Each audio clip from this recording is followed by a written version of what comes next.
Bismillahirrahmanirrahim. Alhamdulillahirabbil alamin wassalatu wassalamu ala asyrofil mursalin nabiyina wa habibina Muhammadin wa ala alihi washabihi ajmain amma ba'du. Yang terhormat Rektor, Dekan dan semua dosen UI. Ini saya mohon maaf, sebetulnya agak perlu minta maaf karena memang macet.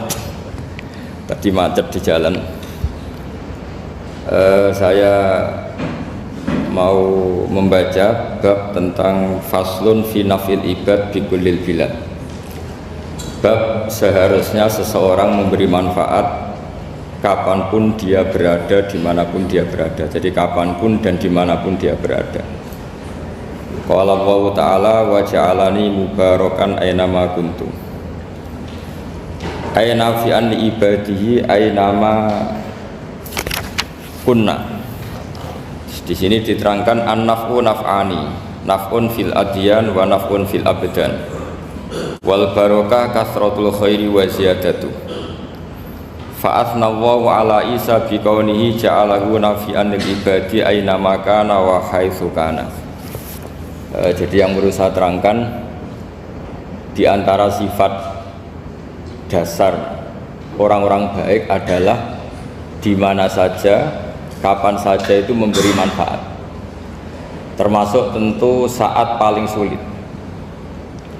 Jadi Nabi Isa menceritakan dirinya itu wa ja'alani mubarakan aynama kuntu, saya ditakdir Allah berada di mana saja memberi berkah, memberi kemanfaatan bagi orang lain.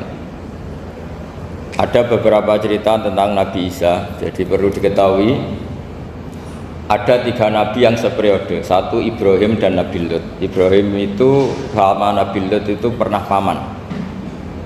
Kedua Nabi Musa dan Harun. Sebetulnya yang jadi nabi itu Nabi Musa, tapi Nabi Musa karena alsak, lisannya tidak jelas, minta Nabi Harun, ya tentu minta kepada Allah supaya Nabi Harun jadikan nabi. Terus ketiga Nabi Isa dan Yahya. Yahya bin Zakaria, terus Isa ini pernah keponakan Zakaria. Kira-kira kalau di Jawa ya misanan antara Yahya dan Jawa Isa. Jadi ada 3 nabi yang seperiode. Tapi yang paling berkompeten, yang sederajat kira-kira seperti itu hanya Isa dan Yahya. Karena Nabi Lut dan Nabi Ibrahim itu beda level. Karena Lut ini pernah keponakan, jadi hubungannya kira-kira yang murid dan guru. Terus Musa dan Harun itu juga nggak level, karena Nabi Harun ini jadinya nabi itu atas permohonan Nabi Musa, sehingga meskipun Harun itu kakaknya tapi nggak berani bantah. Jadi Nabi Musa itu dalam cerita beliau itu alsak itu lesannya agak kedal, tapi ini alsak yang barokah. Jadi dulu ceritanya Musa kecil karena dia seorang nabi, beliau seorang nabi. Itu kalau melihat Fir'aun itu mantelnya bukan main, padahal kecilnya dirawat Fir'aun. Singkat cerita mulai kecil sudah usil, kalau melihat Fir'aun itu ya jenggotnya dipakai mainan. Terus pokoknya nakal ya. Lama-lama Fir'aun curiga, dasar orang Israel. Nabi Musa ini turunan Israel. Lama-lama Fir'aun itu yakin kalau itu sengaja. Akhirnya Fir'aun mau membunuh Musa. Terus kata istrinya Fir'aun, Musa itu masih anak kecil, jadi seperti itu ya bawaan anak kecil, bukan bawaan kebencian terhadap orang Kipti, orang Mesir. Kalau dalam bahasa kitab kuno Mesir itu Egypt al-Kipti, makanya disebut Maria al-Kiptiyah. Kalau orang sekarang bilang Egypt itu bahasa kunonya Mesir itu al-Kiptiyah. Nah, memang secara bahasa Arab Mesir itu gak mungkin, bahasa Arabnya Mesir itu gak mungkin, karena Misro itu maknanya kota. Jadi kalau kamu bilang kamu kemana, ke Misro, ke kota, lah ya kota mana, ya kota Mesir, itu bisa debat kusir. Jadi ya kayak kita lah, kita sekolah di mana, di madrasah. Madrasah terjemahnya apa? Sekolah.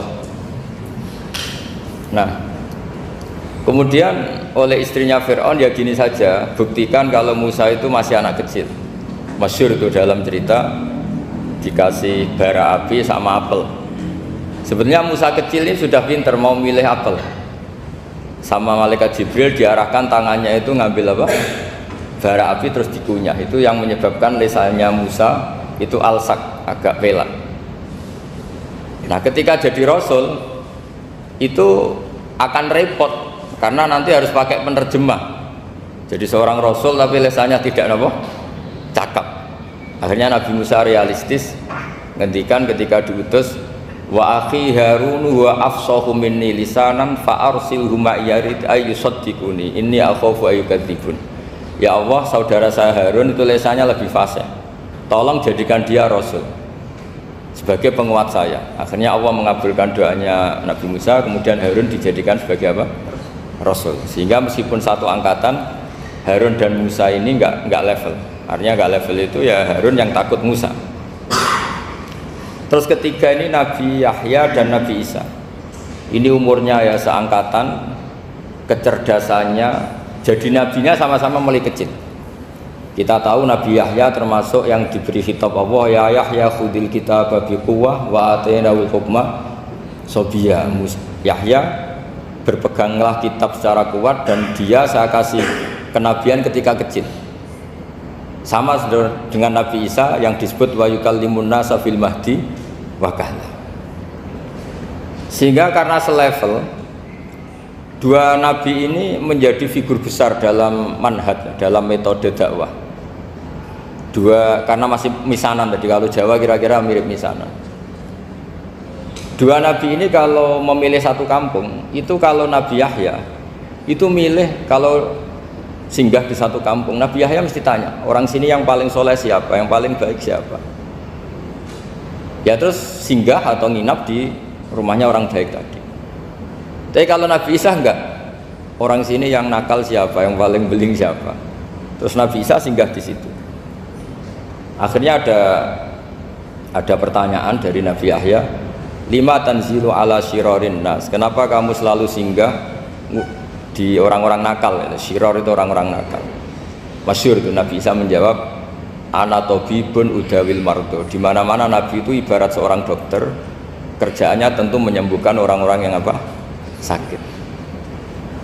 Jadi dua nabi ini sering berdebat, tentu debat yang baik, dan itu menjadi cara Jawa itu punjeri ilmu. Jadi manhaj ilmu besar antara Yahya dan Isa. Begitu juga Nabi Yahya itu kelihatan agak rileks, panik, saking takutnya sama Allah. Kalau Nabi Isa itu rileks, pokoknya kumpul orang-orang nakal itu ya rileks. Akhirnya ada dua pertanyaan sekaligus nanti jadi dua manhaj. Kenapa kamu sering masam itu, sering kalau bahasa Arab itu abasa ya. Terus yang Nabi Yahya balik bertanya, kenapa kamu sering senyum, sering tertawa? Kenapa memangnya? Terus ka'annaka ta'manu mimakrillah, kamu sering senyum kayak kami sudah terbebas dari azab Allah, dari ditegur Allah, seakan-akan kamu orang paling benar yang nggak akan salah. Nabi Isa balik tanya, sama kamu sering masam, sering meru, ka'annaka taqnatu rahmatillah, seakan-akan kamu tuh putus asa dari rahmatnya Allah. Sehingga kemudian itu jadi manhaj besar. Kalau terlalu senyum ya dianggap orang yang kayak nggak punya perasaan dosa.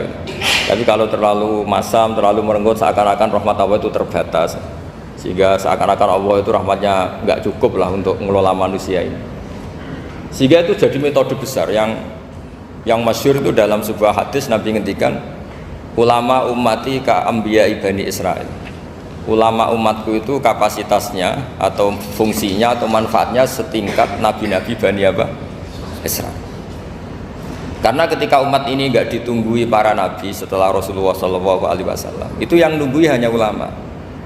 Tapi ulama ini sudah cukup mewakili para nabi Bani Israil. Dan banyak syurahul hadis, para penyarah hadis mensarahkan, Nabi tidak ngendikan ulama ummati kamisli seperti saya, tapi ka'ambiyai Bani Israil, sebagaimana nabi-nabi Bani Israil.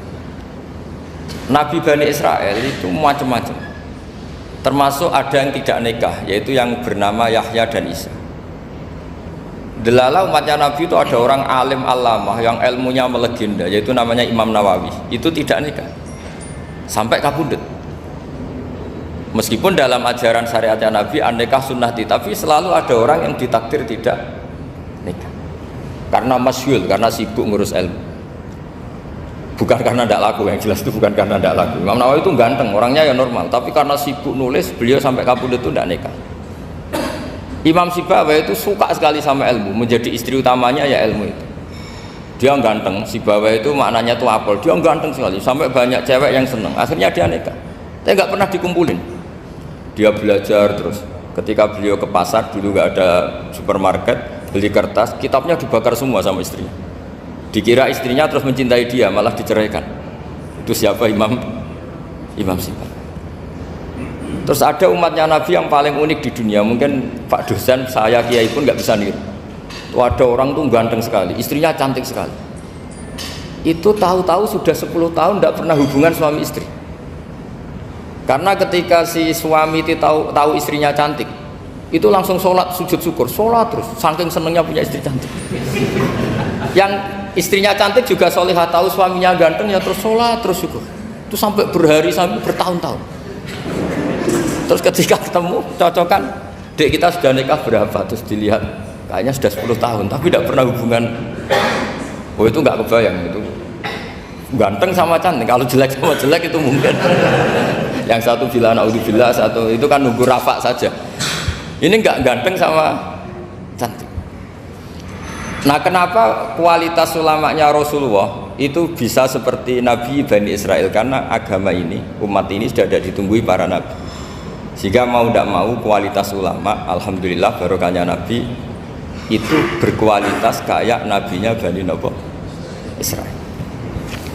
Nah ini penting sekali saya utarakan supaya dicek saja. Kalau kita nggak percaya, dicek saja dalam hadis-hadis sahih. Misalnya begini, ketika Nabi memenangkan perang Badar, itu ada Asra Badrin, tawanan-tawanan perang Badar. Nabi suka musyawarah, suka rembukan. Ya Abu Bakrin, menurut kamu tawanan ini diapakan? Kata Abu Bakar, hum asyiratuka, mereka itu keluarga engkau, orang-orang Quraisy. Ya dibebaskan saja, pakai tebusan. Nanti uang itu kita kelola supaya jadi penguat Islam, dan orang-orang ini merasa utang jasa karena harusnya dibunuh tapi kita bebaskan. Terus tanya, bagaimana kamu ya Umar, menurut kamu? Kata Umar, ini kan orang-orang yang dulu ingin bunuh kamu, yang ingin menghabisi jenengan, ingin dan sudah ngusir jenengan.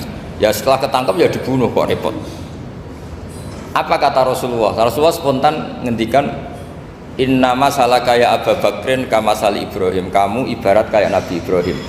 Izqala faman tabi'ani fa innahu minni wa man asani fa innaka ghafurur rahim. Jadi Nabi Ibrahim itu unik, melihat umat itu sesyafakoh itu. Syafakoh itu banget sayangnya.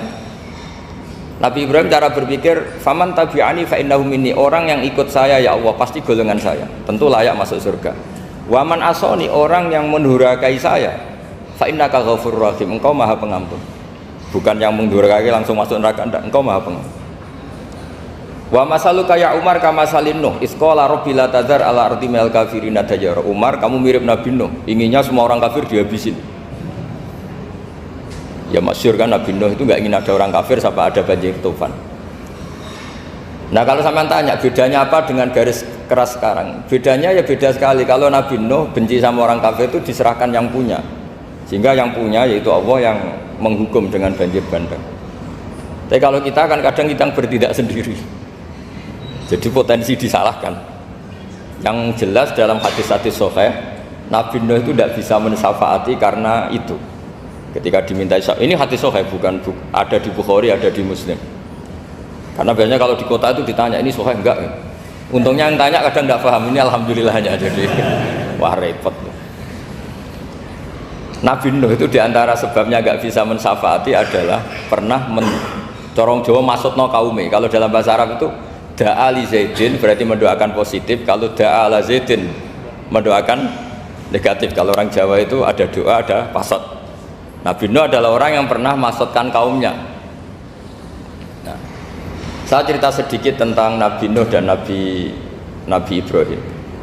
Nabi Ibrahim dianggap tadi cerminannya Abu Bakar, dianggap niru Ibrahim, cerminannya Umar dianggap niru Nabi siapa? Nabi Nuh. Lalu kalau sampean tanya, bedanya gimana? Begini logikanya. Andai kan kita mengkaji secara akademik begini. Ada ulama besar namanya Abdul Hasan Asyadzili, itu masyhur di Indonesia menjadi thariqah Asyadziliyah. Terus ada seorang muridnya minta gini, ya Abdul Hasan Asyadzili, tolong saya dikasih ijazah supaya saya tidak pernah maksiat di bumi ini. Karena saya takut sama Allah, kalau saya maksiat itu merasa tidak nyaman dengan Allah. Abdul Hasan Asyadzili ini malah marah besar. Atuhibbu alla tadhhara maghfiratu. Kalau kamu tidak pernah maksiat, berarti kamu suka maghfirahnya Allah Ta'ala itu tidak kelihatan, karena nggak ada yang maksiat. Tapi bukan dukung kamu yang tidak ada, ini cerita ilmiah. Tapi kalau Said Abdul Al-Haddad itu kebalikannya. Ada orang fasik itu hidup berkeliaran, mengganggu masyarakat, ganggu ketertiban agama. Ada kiai atau siapa gitu mendoakan supaya tobat atau dikasih panjang umur supaya nanti bisa tobat. Itu beliau Said Abdul Al-Haddad marah besar. Man da'a li fasikin bil baqa faqad ahabba ayusawahu fi ardi.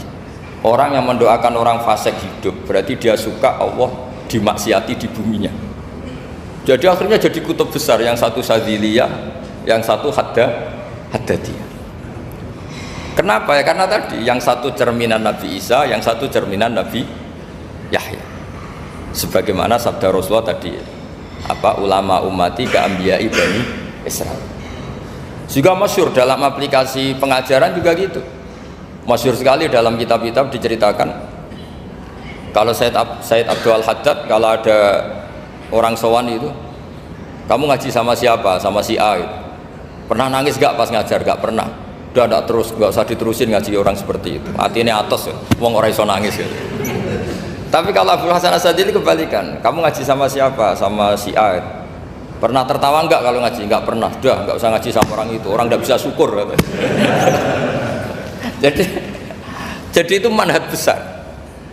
Nah, akhirnya orang-orang kayak kita ini enggak jelas semua. Nangis ya bisa, syukur, guyu ya bisa. Cuma celakanya kalau kita nangis karena tidak punya uang, kalau guyu karena punya uang, itu masalahnya. Tapi kalau wali-wali dulu enggak. Kalau senyum ya karena saking yakin rahmatnya Allah itu wasiat rahmatu. Kalau nangis ya karena takut azabnya Allah. Kalau kita kan enggak, sangat-sangat materialistik. Ini yang membedakan kita. Sebenarnya nangis dan senyum itu satu keharusan karena Allah punya madharul jalal. Ketika Allah dengan sifat keagungannya, maka kita ini cara Jawa serako bersenyum. Tapi Allah itu kadang sebagai madharul jamal, adanya satu keasikan. Sehingga yang merengut itu yang salah. Makanya dalam ilmu tasawuf, kutub wali itu hanya dua, Allah dengan madharul jalal, dengan Allah yang madharul jamal. Contoh madharul jalal misalnya gini, ketika Nabi Musa ingin melihat Allah, saking kangennya ingin melihat Allah, Rabbi arini anzur ilaik, ya Allah saya beri hak untuk melihat engkau. Allah dengan jalalnya gini, Allah itu qadim, superior, tentu gak layak tersentuh barang hadis itu makhluk. Sehingga ketika falam matajalla rabbuhu lil jabali ja'alahu dakka wa kharra Musa sa'iqa. Sehingga enggak levelnya, apapun hebatnya Nabi ini tetap makhluk, sementara Allah itu qadim. Enggak kuat. Makhluk yang fana ini, yang profan ini enggak kuat menampung zat yang qadim, yang superior, sehingga gunung pun hancur. Nabi Musa pingsan. Tapi ketika Allah dengan madharul jamal itu Allah dengan keindahannya, dengan kasih sayangnya, memberi hak makhluknya untuk melihat. Nah, di sini ini Allah sering ngendikan wujuhu yauma idzin nadhirah ila rabbiha nadhirah. Nanti ada wajah-wajah yang di surga itu melihat saya, kata Allah.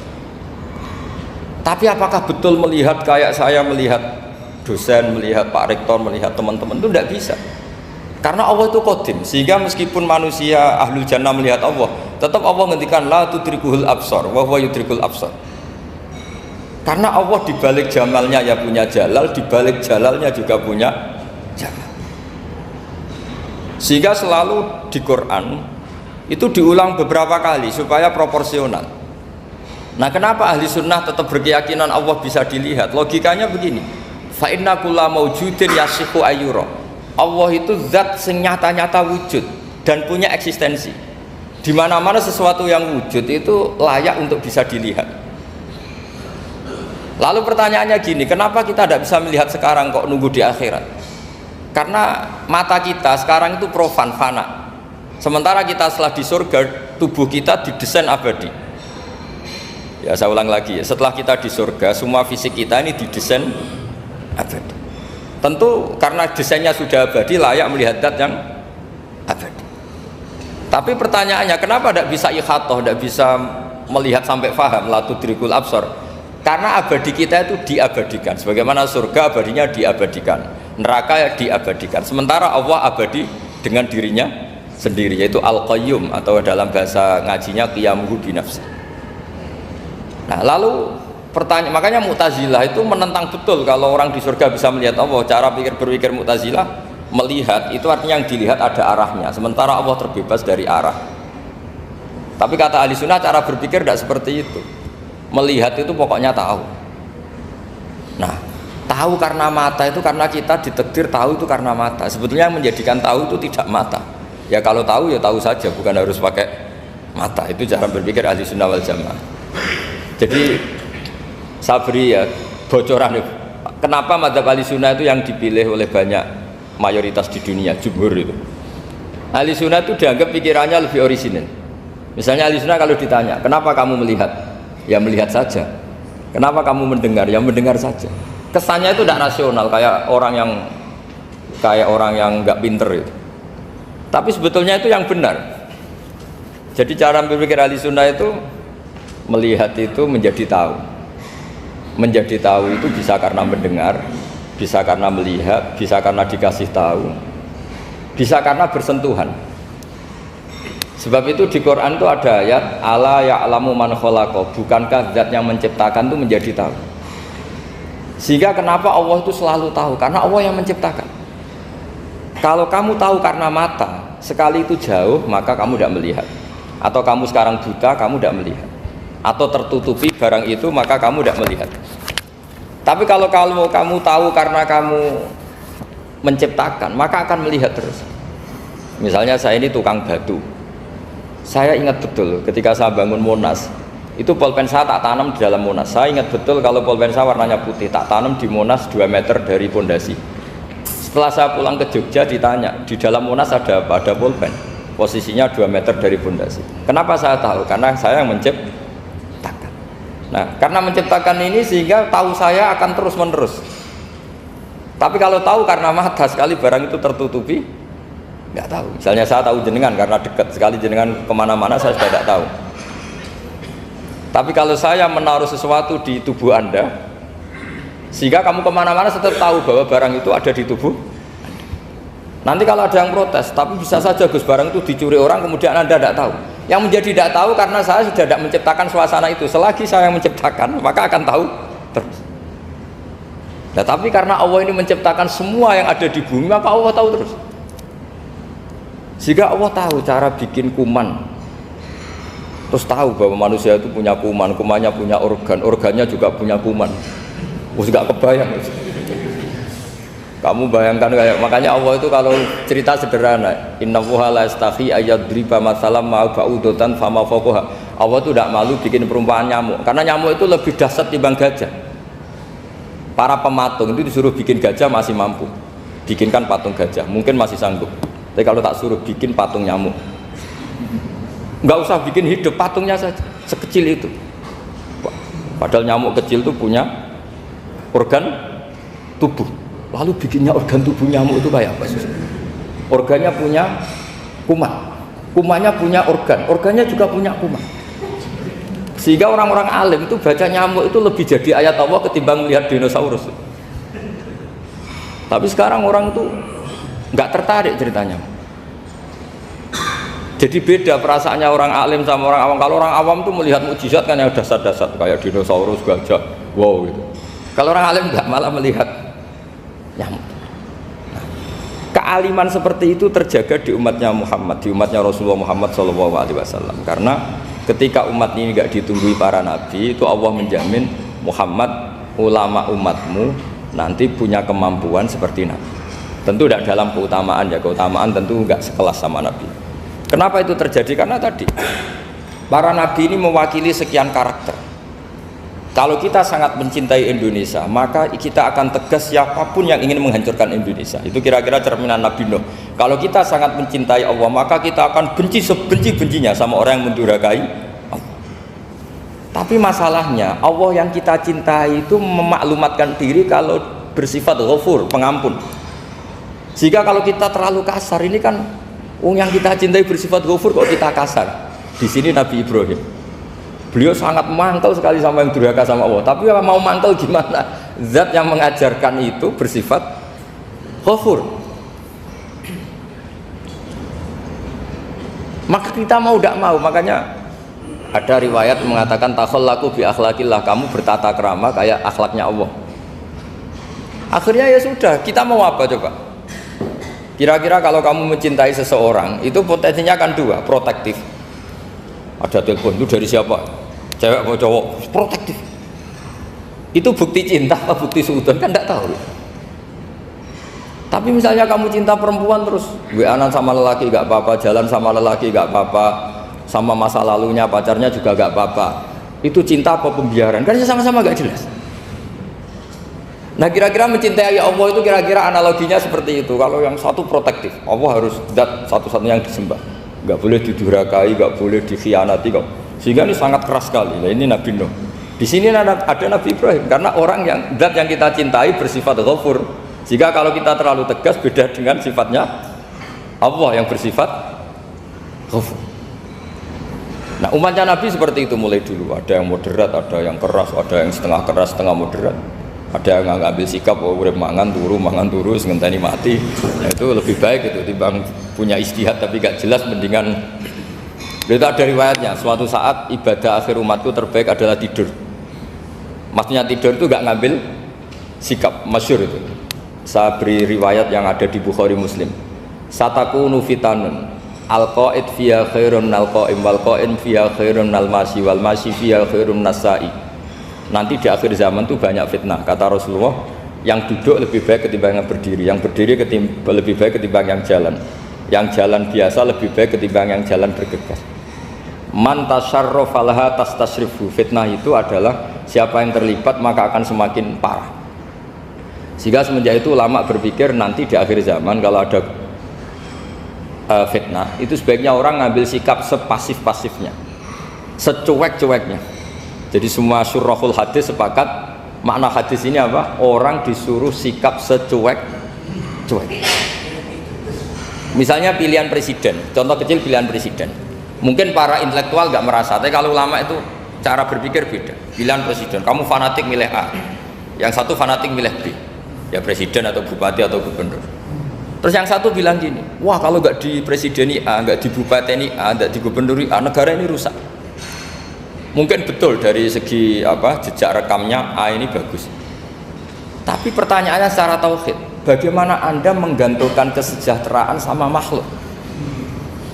Kamu nggak pernah terusik begitu kan para intelektual? Itu kan melukai. Bagaimana mungkin Anda menggantungkan kesejahteraan dengan seorang makhluk? Wah kalau di presiden A pasti Indonesia makmur, kalau bupati A pasti Sleman makmur, pasti Bantul makmur. Nah, bagaimana mungkin makhluk yang sedang soleh kamu pastikan selalu soleh? Wong dia makhluk bisa berubah. Sementara yang B misalnya fasik, wah kalau dipimpin B pasti rusak negara. Bagaimana kamu pastikan B yang fasik selalu fasik? Biar saja dia husnul khotimah, yang fasik pas mimpin jadi soleh, yang soleh pas mimpin jadi fasik. Akhirnya ulama karena tahu sifat manusia itu rubah-rubah dan kendali di tangan Allah, sikapnya nggak jelas. Saya ini termasuk orang yang terkenal nggak jelas. Karena kalau ditanya, Gus sampai milih presiden mana, bakti mana?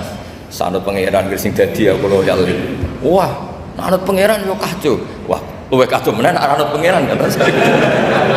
Ini kan sudah tidak sambung karena pikirannya ulama. Memang tidak beda, cara berpikir ulama itu beda. Bahkan bapak saya itu kalau didik saya itu begini. Kalau meseli saya atau ngirim saya dulu itu kan pakai mesel. Ini uang kamu 500.000 untuk kamu. Mesti ditambahi 100.000 ini untuk buat jajan sama teman-teman. Mesti ada uang pokok, ada uang sodako. Dulu saya sering tanya, kenapa bapak sangat menghormati teman-teman saya? Kata bapak, kowe mondok iku aku ora iso nyukupi, sing iso nyukupi ya kanca-kanca. Ternyata betul, rata-rata anak kuliah atau anak mondok uang pribadinya kan 8 hari dari dikirim sudah habis. Berarti kan masih 22 hari, kok bisa hidup itu kan barokahnya teman-teman.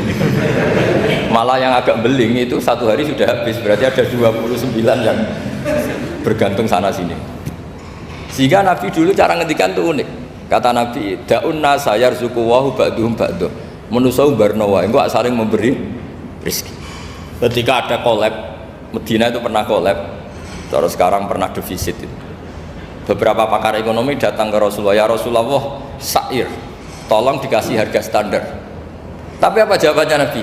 La tusairu fa inna Allaha huwal musair. Kamu jangan kasih harga, Allah sendiri yang menentukan harga itu. Terus kata Nabi, kenapa engkau begitu ya Rasulullah? Ini negara harus ditentukan harga karena gini-gini. Kata Nabi, saya tidak ingin ketemu Allah dalam keadaan dolim. Tapi ini tentu di teori ilmu modern ini masalah. Tapi menurut orang modern. Tapi kalau menurut ilmu hakikat itu nggak akan masalah. Misalnya, kenapa Nabi tidak menentukan harga dalam keadaan negara seperti itu? Jawabannya pakar-pakar hakikat. Ya saya ulang lagi, pakar-pakar hakikat begini. Misalnya ada orang menimbun supaya nanti harganya mahal. Terus ditimbun terus sampai nunggu harganya mahal. Lama-lama dia sadar kalau timbunannya nggak ada gunanya karena ternyata orang nggak beli. Nah, ketika orang tidak punya kemampuan beli, yang menimbun juga tidak punya uang.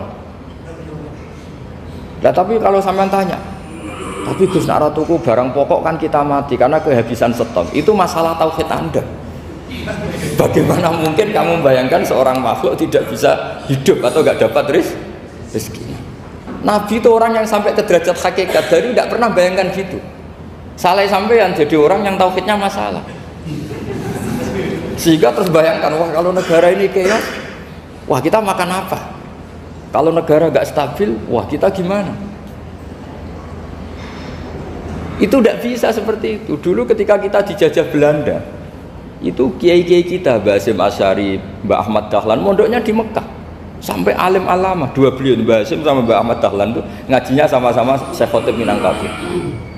Cuma Mbah Hasyim lebih menekuni ke Syekh Mahfud Termas, yang satu menekuni Syekh Khotib Minangkabau. Jadi dua beliau itu ngaji di guru yang sama.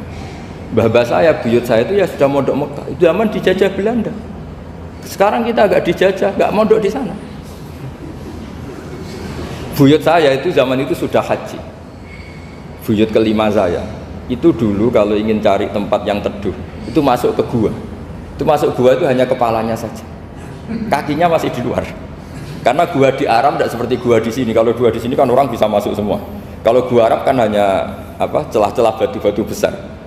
Sehingga ketika Rasulullah hijrah ke Medina, singgah di Gua Sur, kata Abu Bakar gimana? Andai kan yang ada orang kafir di depan gua, kata Abu Bakar gimana? Andai kan mereka melihat kakinya pasti melihat kita. Karena gua di sana itu satu tubuh tidak bisa masuk penuh. Kalau gua di sini kan ada yang mobil saja bisa masuk. Nah itu bahasa saya kalau mau istirahat itu masuk gua, separuh badan di dalam gua, separuhnya masih di luar.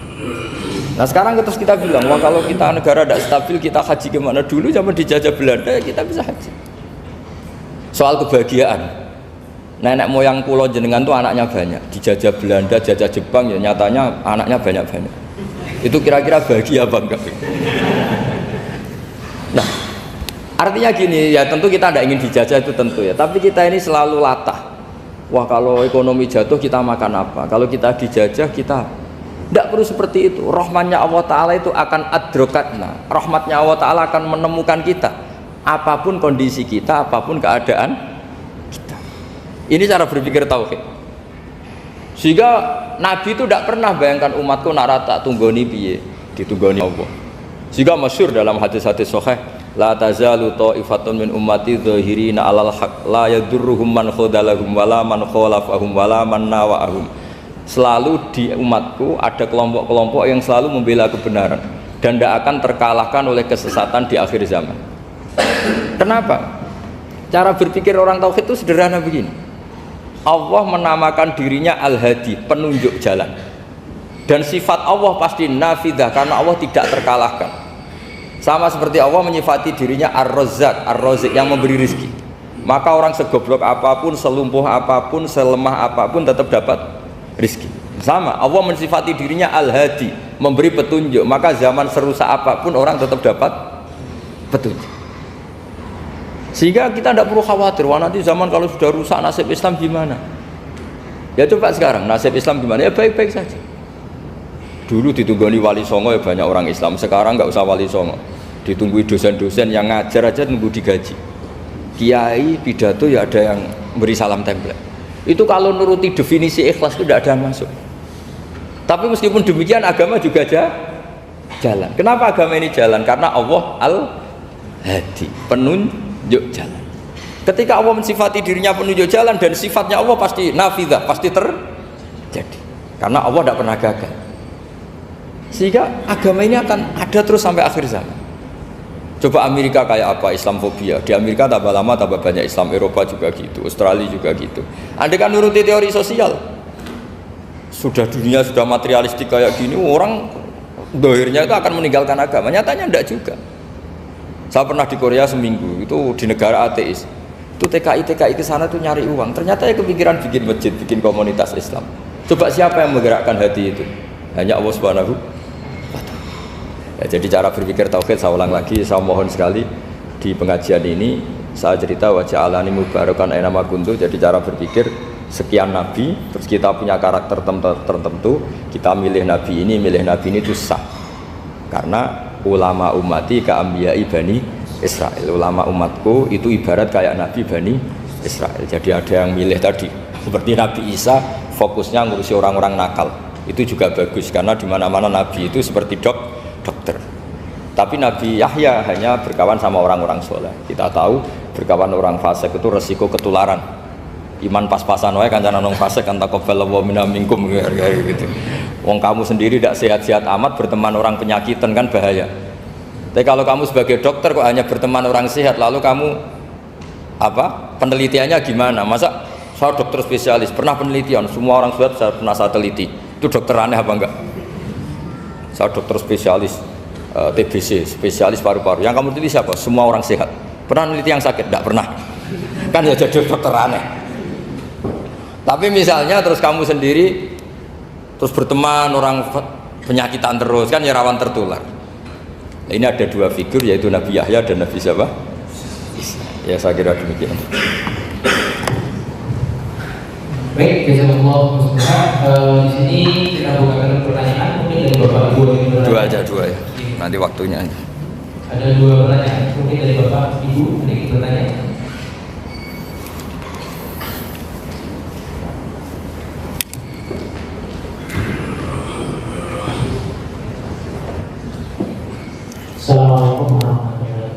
Assalamualaikum warahmatullahi wabarakatuh. Saya akan bertanya sama kajian yang kemarin, Gus. Ya. Kemarin tidak mengatakan bahwa kalau berdua itu sedikit-sedikit saja, hanya pokok saja gitu. Gimana? Tapi ada ulama itu. Ulang lagi Kak, kemarin mengatakan bahwa kalau berdua nggak usah panjang-panjang, pendek aja. Gitu.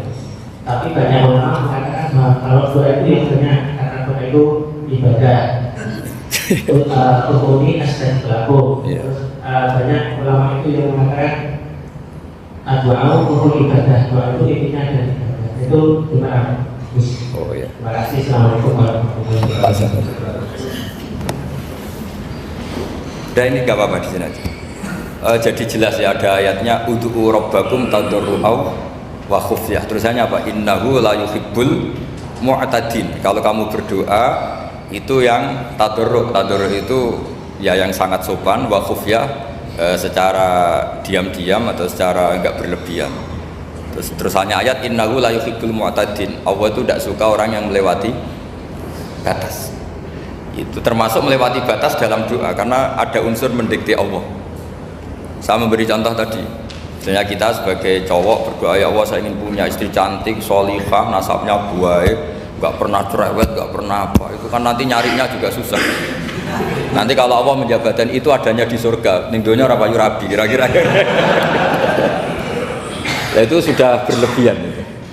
Terus kalau ada ulama mengatakan doa itu mukhul ibadah, itu maksudnya gini, doa itu bukti kita minta itu bukti kita lemah. Nah merasa lemah itu sudah bagian dari ibadah. Makanya masyhur itu syairnya Abdul Al-Haddad itu, Fadu'ai wabdihali dalilun li fiftikori itu. Jadi saya berdoa itu hanya sebagai bukti saya butuh Allah. Saya sendiri tidak punya kepentingan mustajab apa enggak. Jadi wali-wali yang mengatakan doa itu mukhul ibadah, sebetulnya itu malah wali-wali yang dari awal nggak kelintas disembadani apa enggak. Butuhnya dia itu menunjukkan bahwa saya ini lemah. Buktinya posisinya minta. Itu yang dimaksud mukhul ibadah. Tapi kalau kita berdoa terus posisi kita protes, katanya kamu baik ya Allah, engkau baik, ternyata enggak juga. Buktinya semua doa saya enggak kamu kabulkan. Wah, ini malah doa kriminal jadinya. Jadi yang dimaksud mukhul ibadah itu doa itu bukti minta itu bukti lemah. Makanya ada syairnya Abdul Haddad masyhur, fadu'a ibabdihali dalilun li fiftikor. Jadi saya minta engkau ya Allah itu bukti saya butuh. Jadi itu bukan dua hal yang harus dipertentangkan gitu. Jadi kalau doa dikatakan apa? Ibadah, karena di doa itu minta. Lah minta itu bukti merasa kita lemah. Berarti kita sa'il, Allah mas'ul. Kita minta, Allah yang kita mintain. Kita menengadah, Allah yang berposisi memberi. Itu saja sudah cukup sebagai ibadah. Meskipun doa kita tidak mustajab. Karena memang tadi seperti itu. Kalau di ilmu-ilmu tasawuf itu apa ya? Doa itu memang benar-benar sudah mukhul ibadah, karena tadi perasaan merasa butuh sama Allah itu. Nah, merasa butuh itu, nah kalau kita berdoa merasa butuh sama yang kita minta, itu dalam ilmu tasawuf sudah kriminal, berarti kamu lebih butuh makhluknya. Misalnya begini ya, saya ingin punya rumah bagus, terus setelah punya rumah kredit saya utangnya banyak. Sebetulnya saya itu tidak pernah ingat Allah, gara-gara utang banyak, kredit jatuh tempo, terus melibatkan Allah. Ya Allah, saya ini utang banyak ini, terus tolong dibayar. Sebetulnya saya itu ingat utang, cuma Allah tak libatkan kan gitu. Lah itu tidak akan jadi wali, yang jenis ini tidak akan jadi wali. Saya ingin jadi dosen, melibatkan siapa ya nanya? Melibatkan Allah, terus malam-malam bangun melibatkan Allah. Itu artinya apa? Kamu itu lebih ingin yang kamu minta ketimbang ingin Allah. Kalau wali itu enggak gitu, kangen Allah, terus tahu Allah itu zat pemberi, karena tahu Allah zat pemberi terus minta. Maka yang dikangen itu ya Allahnya dulu. Kalau kita kan enggak, punya kasus dulu, punya keinginan banyak dulu, baru ingat siapa yang bisa ya. Oh Allah, terus Allah kita libatkan. Ya untungnya Allah baik, mau ramal utang bukan mikir. Untungnya Allah tidak jawab itu. Jadi itu bedanya wali. Kalau wali itu kangen Allah dulu, baru minta. Kalau kita enggak, banyak masalah dulu, baru melibatkan Allah. Nah yang jenis ini tuh bahaya, kalau nggak disembadani mesti ngomel ya. Gusti katanya kalau yang minta kamu kabulkan, ternyata ini enggak. Nanti kalau Allah jawab, kamu itu tidak kangen saya, kamu itu kangen uang, kangen perempuan cantik yang kamu inginkan, terus kamu melibatkan saya. Urusannya apa saya dengan itu? Pak, makanya tidak usah nuntut, karena awalnya sudah salah. Ya saya kira itu ya. Jadi ada ayat apa? Ud'u rabbakum tadarru'aw wa khufyah, terusannya apa? Innahu la yuhibbul mu'tadin. Itu di semua tafsir dikatakan Allah gak suka orang yang berlebihan dalam doa. Berlebihan tadi misalnya minta sesuatu yang terlalu besar, atau permintaan kemarin saja lanu addi syukroh, kita tidak bisa memenuhi mensyukuri, sudah minta lagi. Misalnya seorang jomblo, targetnya kan asal payu nikah, tapi setelah nikah bayangkan istrinya sholihah, tidak cerewet, itu kan berlebihan. Hilang status jomblo saja belum kamu syukuri kok sudah minta macam-macam. Jadi harusnya kan syukur dulu ya. Sekedar laku nikah ini kan ada syukur yang harus, seperti jadi dosen juga gitu. Sekedar jadi dosen harus kita syukuri dulu, karena menjadi kita tidak nganggur. Itu kan satu harkat sosial yang luar biasa. Jangan tahu-tahu sudah hari kedua cari intensif, cari ini itu, syukurnya aja belum sudah kemana-mana. Lah itu sudah mu'tadin, sudah melebihi apa? Batas. Ya saya kira demikian. Satu lagi. Ya mungkin satu. Iya. Assalamualaikum warahmatullahi wabarakatuh. Kami melihat bahwa semua perguruan tinggi itu alumni-alumni umroh itu banyak sekali. Yang bisa. Namun apa yang terjadi? Mereka sebenarnya tipenya sudah pekerja. Nah, karena saya karakter saya seorang guru ini, saya sadar beberapa tahun kemarin, maka saya menemukan sebuah sebuah pendidikan yang saya anggap itu revolusi pendidikan, yaitu pondok Gondok. Pondok Gondok itu adalah itu alumninya kalau nggak menjadi jadi dia menjadi pengusaha rata-rata itu. Padahal itu sekitar kesampaian. Nah, jangan-jangan di pendidikan kita ada satu kesalahan dalam kurikulum. Bisa jadi yang tadinya skripsi dari jurnal nasional atau membuat buku bersama apa-apa. Ini cara pandang Gus Dah bagaimana? Apakah pendidikan kita bagaimana? Karena terus terang kita melahirkan beberapa anak kumpulan itu tapi dia harapannya kerja. Beda dengan dia zaman dengan gaya yang lain. Dia pasti multi passion. Jadi dia juga kiai, dia juga berbeda. Nah, apakah ada apa di kurikulum kita? Terima kasih. Assalamualaikum warahmatullahi wabarakatuh. Bisa ngulang?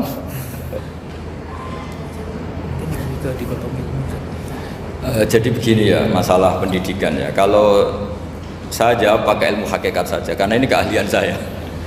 Sebetulnya begini ya, kalau misalnya itu ya subjektif juga, misalnya bilang rata-rata alumni pondok ini sukses, alumni kampus ini sukses, yang ini tidak sukses, itu satu pasti subjektif. Karena biasanya yang diterkenalkan ya yang sukses-sukses. Saya punya tetangga dari pondok yang Anda sebut itu kebetulan tidak sukses semua. Itu jantogo saya sampai ngeluh, Gus. Saya ini gimana kok? Ya sudah seperti itu kan subjektif ya. Tapi menyangkut pendidikan itu begini ya, menyangkut hasil dari pendidikan itu. Andai kan kita bicara ilmu hakikat, misalnya kita mondok gitu ya. Mondok kemudian jadi orang miskin, jadi orang yang menurut orang banyak tidak berguna di masyarakat. Ternyata kita ini orang yang kelihatan tidak punya karir, tapi kalau malam sujud sama Allah. Punya anak niat memperbanyak orang sujud, terus punya ibu yang sakit-sakitan kita rawat. Meskipun kita tidak jadi dosen, tidak jadi menteri, tapi indah Allah itu luar biasa karena berstatus ngerawat ibu, ngerawat anak, ngerawat istri. Nah, Islam itu datang dengan jargon-jargon seperti itu. Sehingga Nabi kalau muji itu ada Uwais Al-Qarni, ini orang yang luar biasa. Ternyata dia itu punya ibu lumpuh yang kalau kemana-mana harus digendong. Ketika tetangga-tetangganya berhasil sowan Rasulullah itu Uwais Al-Qarni tidak bisa karena setiap ibunya dipamitin mau sowan ke Rasulullah itu sama ibunya nggak boleh. Tapi apa yang terjadi? Justru dipuji-puji Nabi sebaik-baiknya kurun itu waktu adalah kurun yang ada Uwais Al-Qarni. Saya punya teman, ini kisah nyata, saya berkali-kali ngisi ngaji di komunitas ulama. Ini mungkin tidak bagus untuk kampus, tapi harus saya utarakan supaya ya kita evaluasi. Saya bilang gini, saya ini jadi kiai itu sering iri sama orang goblok. Orang goblok itu barokah kata saya gitu. Itu kiai-kiai kaget semua karena saya bilang orang goblok itu barokah. Saya beri contoh gini, misalnya saya pinter, terus juara MTQ, juara hafal Quran atau juara baca Quran secara tartil. Ujung-ujungnya saya dapat hadiah umroh atau apalah, atau hadiah rumah atau apa. Pertanyaannya adalah mendapat. Saya ulang lagi, mendapat. Sementara ada santri yang bodoh, gara-gara bodoh itu dosen UI yang enggak, jadi kiai yang enggak, akhirnya dia jadi pekerja di Korea. Barokahnya bodoh tadi. Karena di Korea melihat orang ateis, akhirnya dia kepikiran bikin masjid. Sebagian gajinya disumbangkan untuk masjid. Ini bodoh pendiri masjid. Tapi kita gara-gara dosen dakwah di masjid, ini pinter dapat uang dari masjid. Nah ini bukan nyindir, ini biasa saja, ini maksud saya. Maksud saya, kamu jangan ngabaikan hidup. Akhirnya apa yang terjadi? Saya ini punya teman ini betul. Saya ini kan kecelok dulu tuh Gus Salim. Nasib saya di mana-mana dihormati. Kadang saya merasa dosa. Kok dihormati? Saya punya teman. Dulu gobloknya minta ampun sekolah sekelas sama saya. Gobloknya, soalnya gobloknya harus disepakati. Sudah. Ya, goblok mujma'alah kira-kira. Singkat cerita dia itu hidup di pedalaman Kalimantan sekitar tahun 92. Dulu kan biasalah di dalam hutan itu pasti ada penebangan hutan macam. Dia ada bosnya, yang jelas dia ada bosnya. Saya yakin juga agak kriminal karena dia tidak yang illegal logging. Pokoknya ditakdir dia hidup di tengah hutan ikut orang. Setelah itu dulu nggak ada HP, sering kirim surat ke saya, Gus, saya ini hidup di tengah hutan, tapi saya ini Muslim pernah mondok. Kalau nggak bikin Jumat itu nggak enak. Bikinlah dia Jumatan. Nah karena dia pernah ngaji fikih Syafi'i, kalau Jumatan nggak ada orang 40 itu harusnya zuhur tidak Jumatan. Tapi orang yang kerja di situ tidak mau. Wong dino Jumat kok zuhuran loh Pak. Kalau dino Jumat ya Jumatan ya. Tanya saya, Gus itu kalau ada kaulnya enggak supaya Jumatan ndak orang 40 sah. Singkat cerita dia lama-lama jadi pendiri masjid di situ.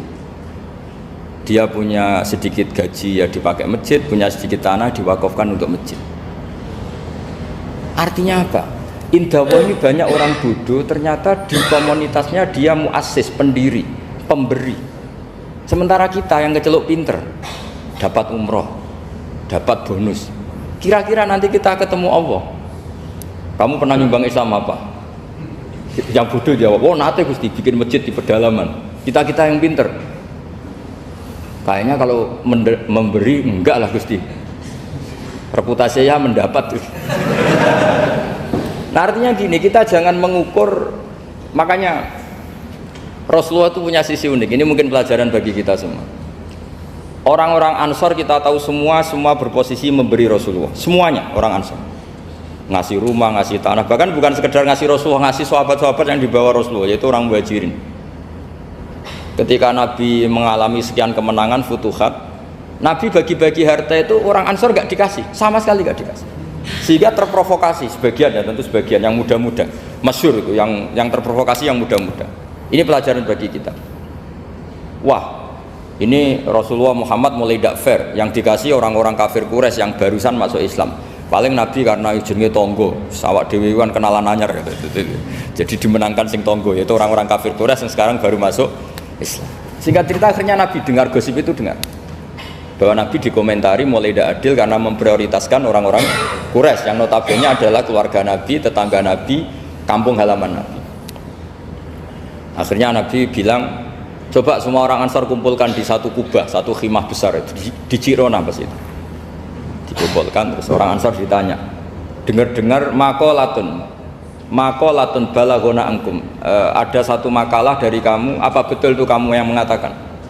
Terus ketua orang Ansar ada yang namanya Sa'd bin Ubadah berdiri, ya Rasulullah amazu ahlamina fala yaquluna syai'an. Orang-orang terpelajar kita ada yang komentar, tapi yang muda-muda ini memang ngomong seperti itu, bahwa jenengan sekarang mulai lebih tertarik ngurusi orang-orang Quraisy daripada kita. Terus itu di Jirona itu ya kira-kira berapa kilo ya, 40 kilo atau 30 kilo dari Mekah. Zaman itu Nabi posisi di Jirona. Jawabannya Nabi itu unik. Oh iya, kata Nabi. Apa yang dikatakan Nabi? Saya ini Rasulullah, nanti kamu pulang bersama saya. Tapi orang-orang ini, orang-orang Bedui ini, setelah saya kasih kambing, saya kasih unta, mereka pulang. Ama tardona ayarji annasu bisyati wal ba'ir wa tarjiuna antum bi Rasulillah. Kamu ini nanti mendapat saya ini nanti ikut pulang kamu ke Madinah. Berarti kamu mendapat saya, afdalul khalqi, orang terbaik di dunia, mendapat sayyidun nabiyyin. Tapi orang-orang yang setelah saya kasih uang itu pulang. Artinya gini, kamu berorientasi mendapat saya apa mendapat uang? Nangis semua orang Ansor, enggak Gusti ya sudah mendapat jenengan saja duit kayak Ternyata Nabi itu mentertawakan sama nyuwun sewu A'rabul A'rab, orang-orang Bedui Arab. Ya Rasulullah, ini baru Islam, tolong diservis dong, namanya mu'allaf. Saya baru Islam, tolong diservis toh. Ya Rasulullah, ya sudah kamu ngambil unta ini diambil pulang. Yang satu minta kambing diambil pulang.